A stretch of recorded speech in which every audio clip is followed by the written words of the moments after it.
do today is we're going to compare some drawings and some engravings, and we'll complete one together, we'll try another and share, and then you'll do one on your own.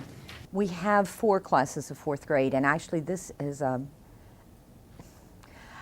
somewhat of a typical class, I think, for Winchester City.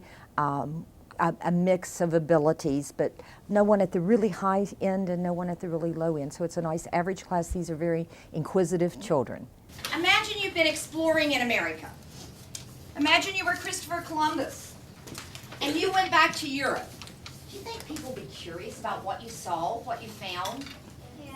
Yes. So how are you going to tell them what you found? How are you going to show them what you found? Katie.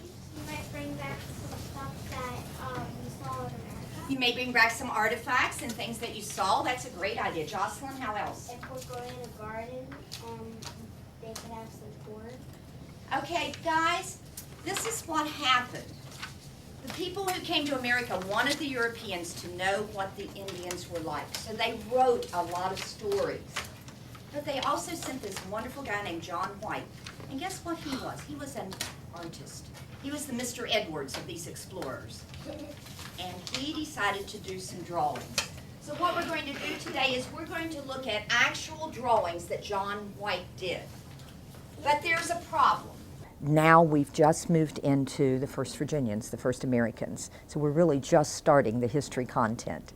They had heard of Powhatan and had a little inkling about, the artifacts. So what's going to happen to the John White drawing? Well, this guy named DeBry said, I'm going to take that drawing and I am going to make an engraving. The idea was just to understand what a primary source is, to have a chance to interact. This is the first opportunity they've had to really interact with the primary source. So look at your drawing, just study it, look at detail. Then we're going to look at the watercolor first and do some compare. How are they alike, but how are they different?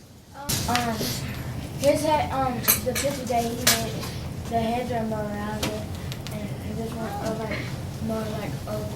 So you think these heads are more rounded than the engraving? Good, Justin. Great observation. Koya, Jocelyn, what do you see? This is on the ground, and that's like an inside on the mat. It does. It looks like it's inside, not outside. There's more food. Ah, look at the food on the bottom of the engraving that you have in front of you. And then look up here at John White's watercolor. Are they different? Yeah. Yeah, they really are. Well, as good historians, we would go and probably look at both. We would look at the watercolor and we would look at the engraving. But today we're going to do some history.